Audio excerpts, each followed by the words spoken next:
Class sixth की exercise 7.5 question number 2 solve. ए part है 1/18 plus 1/18। जहाँ पे भी एडिशन और सब्ट्रैक्शन करना हो और अगर डिनोमिनेटर्स सेम हो तो वहाँ पे हम डायरेक्टली मल्टीप्लाई कर देते हैं। देखिए, जहाँ पे भी डिनोमिनेटर सेम होते हैं वहाँ पे हम डिनोमिनेटर को एक बार लिख देते हैं और न्यूमिनेटर्स को ऐड कर देते हैं। तो ये हो जाएगा 1 + 1, तो आंसर हो जाएगा 2/18। ये हमारा आंसर हो गया। लेकिन इसको आगे अपन फर्दर सिंप्लीफाई कर सकते हैं, क्योंकि देखिए 2 और 18 दोनों ही 2 की टेबल में आते हैं। इसका मतलब है कि इन दोनों को हम कट कर सकते हैं। सो 2 1 हो जाएगा 2 और 2 9 हो जाएगा 18। तो आंसर हो जाएगा 1/9। क्वेश्चन नंबर 2 का पार्ट बी है 8/15 प्लस 3/15। यहाँ पे भी आप देख सकते हैं कि डिनोमिनेटर्स सेम है, तो हम डिनोमिनेटर को एक बार लिख देंगे 15। अब हम न्यूमिनेटर्स को ऐड कर लेंगे, तो ये हो जाएगा 8 + 3। तो 8 + 3 हो जाएगा 11/15। और इसको हम फर्दर सिंप्लीफाई नहीं कर सकते हैं, क्योंकि ऐसा कोई नंबर नहीं, ऐसी कोई टेबल नहीं है जिसमें 11 और 15 दोनों साथ में आते हों। तो यही हमारा आंसर हो जाएगा। सी पार्ट है 7/7 माइनस 5/7। ए और बी में हमें एडिशन करना था। अब सी पार्ट है हमारा सब्ट्रैक्शन। सब्ट्रैक्शन को भी हम उसी प्रकार करेंगे। यहाँ पे भी आप देख सकते हैं कि दोनों के डिनोमिनेटर सेम हैं, तो डिनोमिनेटर को हम 1 टाइम लिख देंगे और न्यूमिनेटर्स को हम सब्ट्रैक्ट कर देंगे। तो ये हो जाएगा 7 - 5। 7 - 5 will give you 2 and in the denominator right 7 as it is. या अगेन यहाँ पे आप देख सकते हैं कि फर्दर ये सिंप्लीफाई नहीं होगा, क्योंकि 2 और 7 ऐसी कोई टेबल नहीं है जिसमें दोनों आते हों। तो ये हमारा आंसर हो जाएगा। अब डी है 1/22 plus 21/22। Again denominator of both the fractions are same, so we will write the denominator one time. Now we have to add the numerators, so 1 + 21। जब हम 21 और 1 को ऐड करेंगे तो आंसर मिलेगा 22 और डिनोमिनेटर में ऑलरेडी 22 है। तो ये हमारा आंसर मिल गया है। लेकिन इसको हम फर्दर सिंप्लीफाई कर सकते हैं, क्योंकि 22 1 होता है 22। तो हमारा आंसर हो जाएगा, ये हो गया है 1/1। तो पहले भी मैंने आपको बताया था कि जब भी डिनोमिनेटर में 1 होता है तो उसको हम रिमूव कर सकते हैं। तो आंसर में हम सिर्फ 1 लिखेंगे, ना कि 1/1 लिखेंगे।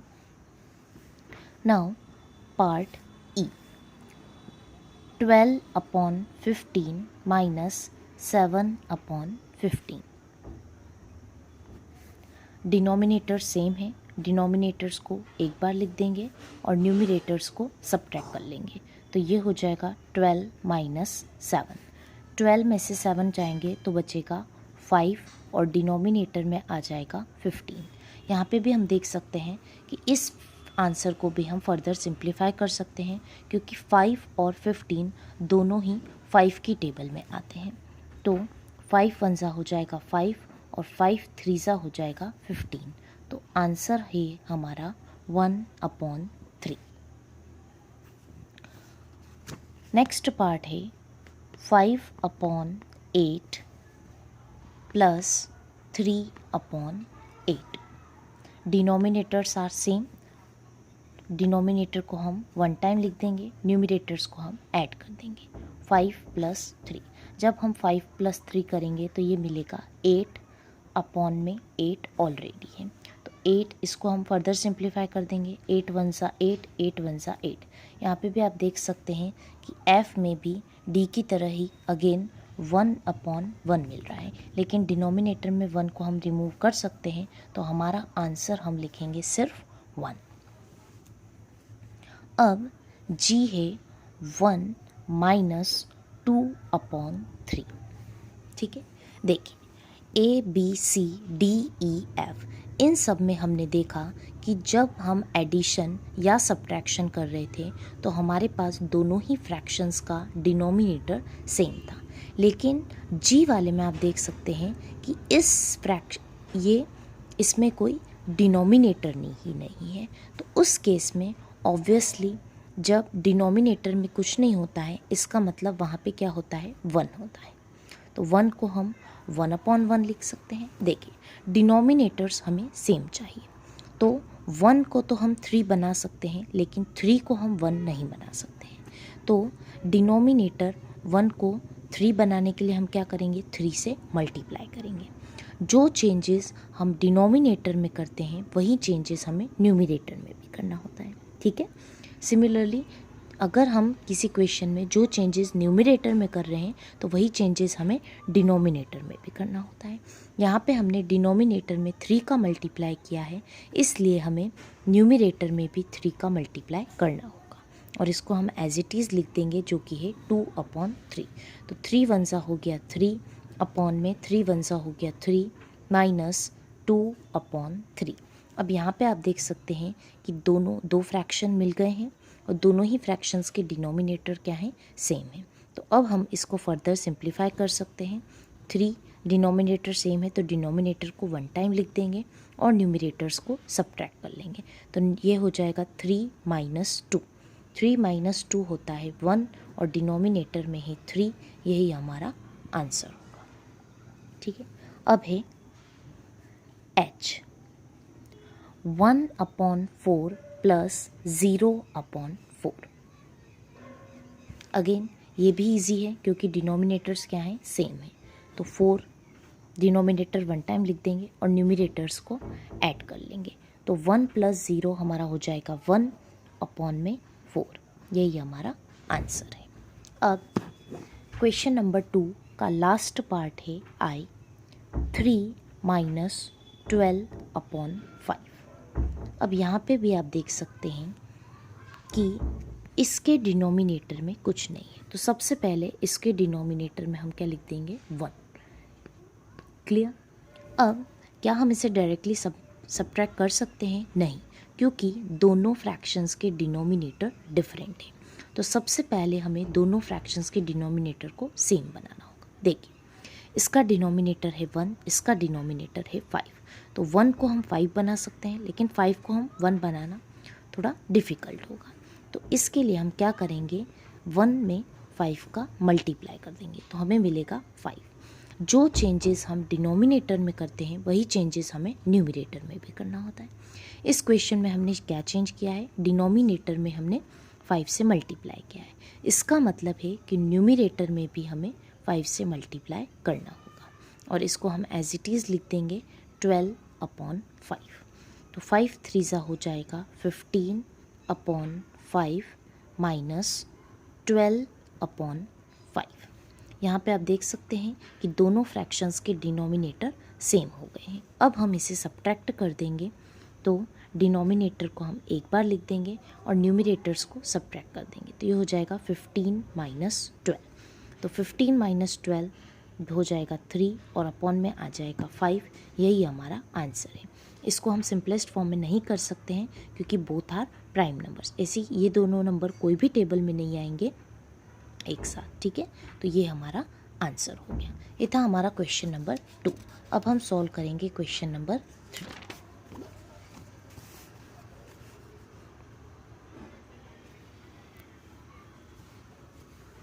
क्वेश्चन नंबर 3 है,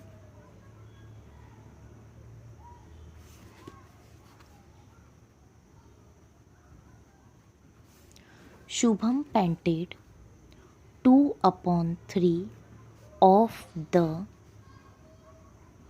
wall space in his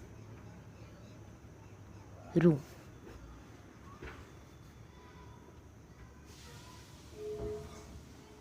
His sister helped and painted 1/3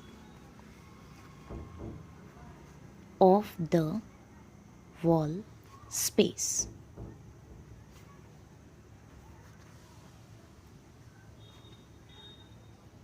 how much did they paint together. Question number 3 है, Shubham painted 2/3 of the wall space in his room. Shubham ने अपने रूम में जो वॉल थी उसका 2/3 पार्ट पेंट किया। His sister helped and painted 1/3 of the wall space. दीवार का 1/3 पार्ट उसकी सिस्टर ने पेंट किया। How much did they paint together. हमें बताना है कि उन दोनों ने मिलकर कितना वॉल का कितना पार्ट पेंट किया। ठीक है, ऑब्वियसली जहाँ पे भी दोनों मिलके बता रहे, दोनों का मिलके मिला के बताना है और टुगेदर वर्ड आ गया है, इट मीन्स इस क्वेश्चन में हम ऐड करेंगे। तो सॉल्यूशन में हम सबसे पहले लिखेंगे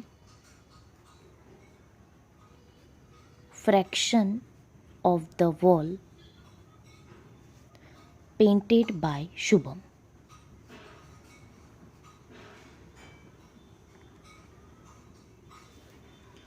fraction of the wall painted bye Shubham.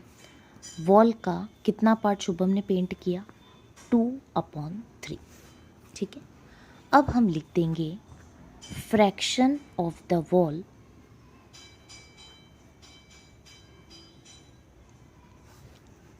Painted by his sister.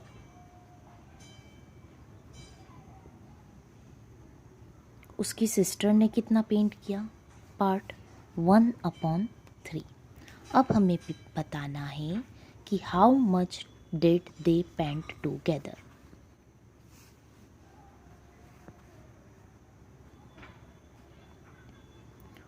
Fraction of the wall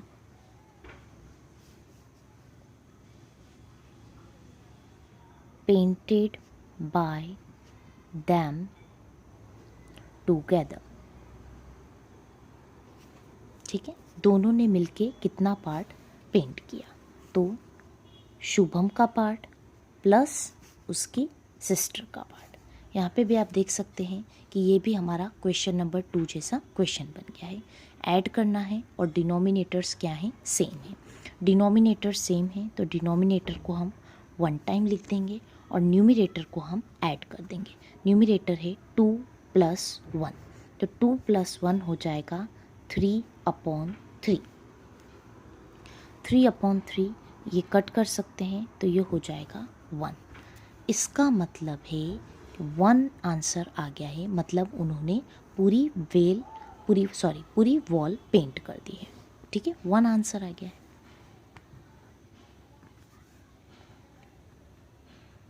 They painted the whole wall। मतलब 1 का मतलब क्या है कि पूरी वॉल पेंट हो गई है, कोई फ्रैक्शन पेंट नहीं हुआ है। ये फ्रैक्शन था कि दीवार का इतना हिस्सा इसने पेंट किया, दीवार का इतना हिस्सा उसने पेंट किया। लेकिन यहाँ पे हमने जब इनको ऐड किया तो हमारे पास फ्रैक्शन में आंसर नहीं आया, हमारे पास एक होल नंबर आंसर आया है जो कि है 1। इसका मतलब है दोनों ने मिलकर पूरी दीवार पेंट कर दी है, the whole wall together. Clear? ये था क्वेश्चन नंबर 3। अब क्वेश्चन नंबर 4। क्वेश्चन नंबर 4 है फिल द मिसिंग फ्रैक्शंस। ठीक है, ये फिल इन द ब्लैंक्स जैसा ही है। ए है हमारा 7/2 minus blank is equals to 7/10 minus blank is equals to 3/10। 7 में से क्या माइनस करें कि 3/10 आ जाए? तो देखिए, सबसे पहले यहाँ पे भी 10 है, यहाँ पे भी 10 है, तो हम डिनोमिनेटर में यहाँ पे भी क्या लिख देंगे? 10 लिख देंगे।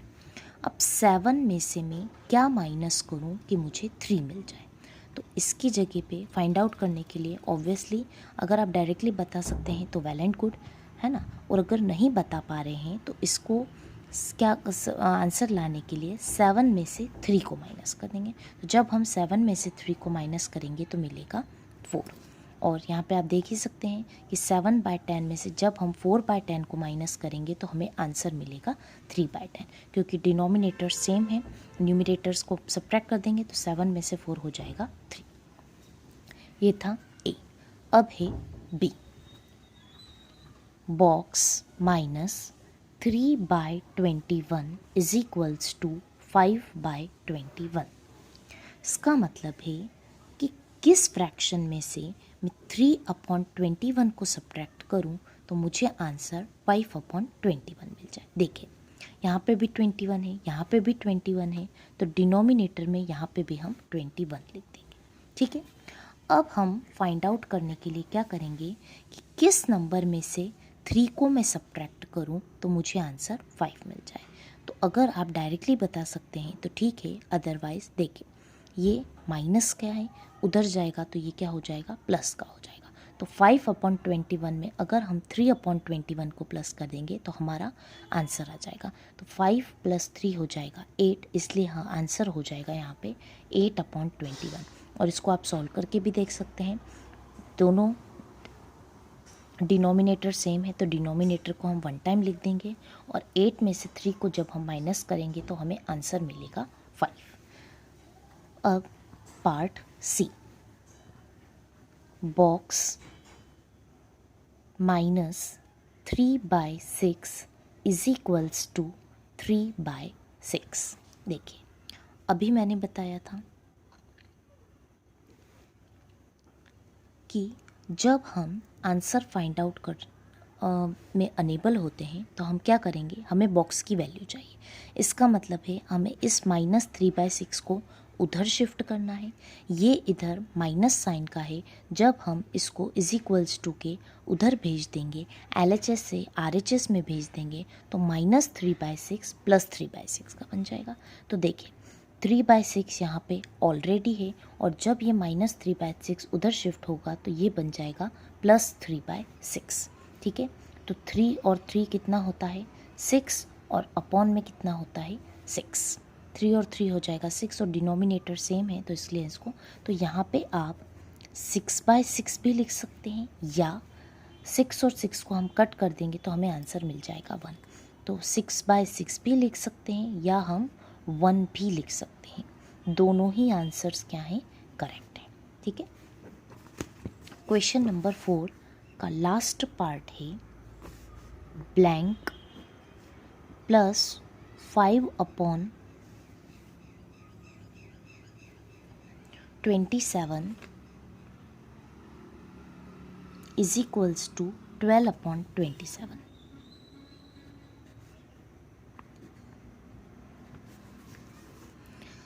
किस फ्रैक्शन में मैं 5/27 को ऐड करूं तो मुझे 12/27 मिल जाएगा। तो देखिए यहाँ पे भी 27, यहाँ पे भी 27, तो यहाँ पे हम 27 लिख देंगे डिनोमिनेटर में। और अगर हम ओरली बता सकते हैं तो ठीक है, अदरवाइज़ इसको हम सॉल्व कैसे करेंगे, हमें बॉक्स की वैल्यू चाहिए। तो इस 5/27 को हमें हटाना होगा। ये 5/27 इधर प्लस का है, तो इसको हम जब उधर शिफ्ट कर देंगे तो ये बन जाएगा माइनस का। तो ये हो जाएगा 12/27 माइनस 5/27। ठीक है। डिनोमिनेटर सेम है तो डिनोमिनेटर को हम 1 टाइम लिख देंगे, और न्यूमिनेटर्स को हम सब्ट्रैक्ट कर देंगे। तो 12 में से 5 जाएगा तो आएगा 7। अब इसे हम चेक भी कर सकते हैं, दोनों डिनोमिनेटर्स सेम हैं तो डिनोमिनेटर 1 टाइम लिख देंगे, और 7 और 5 को जब हम ऐड करेंगे तो हमें मिलेगा 12। ठीक है। अब इस एक्सरसाइज का लास्ट क्वेश्चन है Javed was given 5/7 of a basket of oranges. What fraction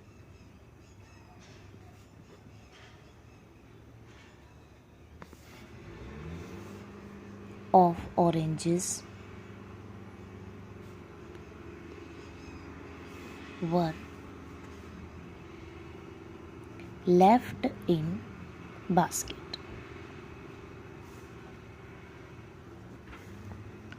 question का मीनिंग है कि Javed was given 5/7 of a basket of oranges. एक बास्केट है जिसमें ऑरेंजेस हैं, तो जावेद को कितने ऑरेंजेस मिले? जो बास्केट था उसका 5/7 पार्ट। ठीक है, तो हमें फाइंड आउट करना है कि what fraction of oranges were left in the basket. इतने ऑरेंजेस जावेद को दे दिए हैं, तो हमें फाइंड आउट करना है कि जब जावेद को देने के बाद बास्केट में कितने ऑरेंजेस बचे। ठीक है, तो देखिए सबसे पहले हम यहाँ पे लिखेंगे fraction of oranges given to Javed. तो ये हो जाएगा 5/7 ऑफ बास्केट।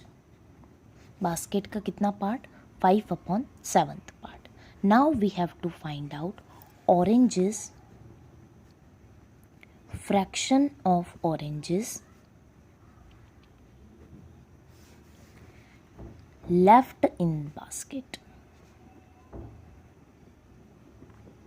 तो देखिए जब भी हमारे पास लेफ्ट वर्ड यूज़ होता है उस क्वेश्चन में हम सब्ट्रैक्ट करते हैं। ठीक है, अब यहाँ पे क्वेश्चन है कि इसको हम किस में से सब्ट्रैक्ट करें, क्योंकि हमारे पास एक और फ्रैक्शन तो इन्होंने दे नहीं रखा है। तो देखिए यहाँ पे आपको थोड़ा सा आपका माइंड का यूज़ करना है।